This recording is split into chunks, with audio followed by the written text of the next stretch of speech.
উনি বাবরি মসজিদের ইট সরিয়েছিলেন, তো ওনার জন্য একটা জোরে হাত দেন। আর আরেকটা বিষয়, মানে আমি বুঝতে পারছি না ভাই কোন স্পিডে আমাদের সরকার চলছে। এই তো দুদিন হলো, এই তো একদিন হলো, আজকেই ডিক্লেয়ার হয়ে গেছে, 7th pay commission already start হয়ে যাচ্ছে। আমাদের মাননীয় মুখ্যমন্ত্রী শুভেন্দু অধিকারী মহাশয় কি করছেন? প্রত্যেকদিন কিছু না কিছু পজিটিভ অ্যানাউন্সমেন্ট।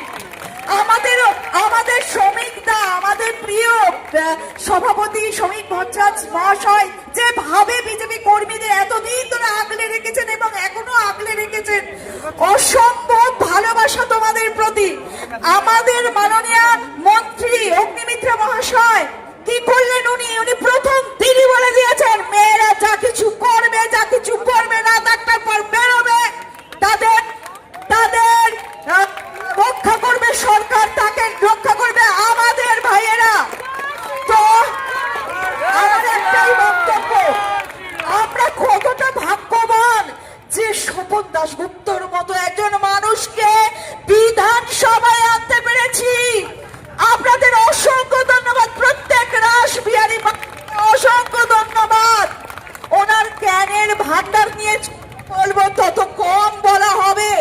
শুধু এইটুকু বলতে পারি, ওনার মতো মানুষ যত সরকারে থাকবে আমরা সমৃদ্ধ হব, আমাদের শিক্ষা ব্যবস্থা সমৃদ্ধ হবে, শিক্ষা ব্যবস্থার ঘটবে। শেষে নামার আগে একটা কথাই বলবো, যখন আমাদের নেতৃস্থানীয় এতটা কাজ করে দেখাচ্ছে, আমাদের ভাই বোনেদেরও কিন্তু চুপচাপ বসে থাকলে চলবে না, হাত লাগাতে হবে যত নোংরা আবর্জনা দূর করার জন্য।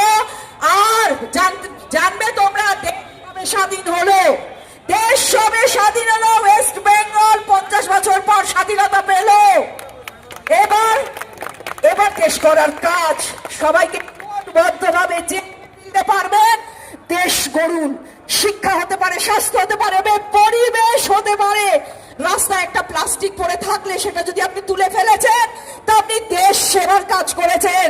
যদি একটা কুকুরকে খাবার খাইয়েছেন, জল খাইয়েছেন, একটা পাখির বাসস্থান উদ্ধার করেছেন, আপনি দেশ সেবা করেছেন।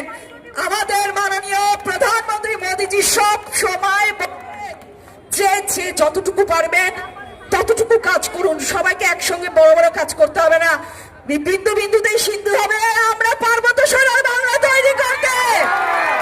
ভারত মাতা কি, ভারত মাতা কি, জয় শ্রীরাম, জয় শ্রীরাম, জয় শ্রীরাম।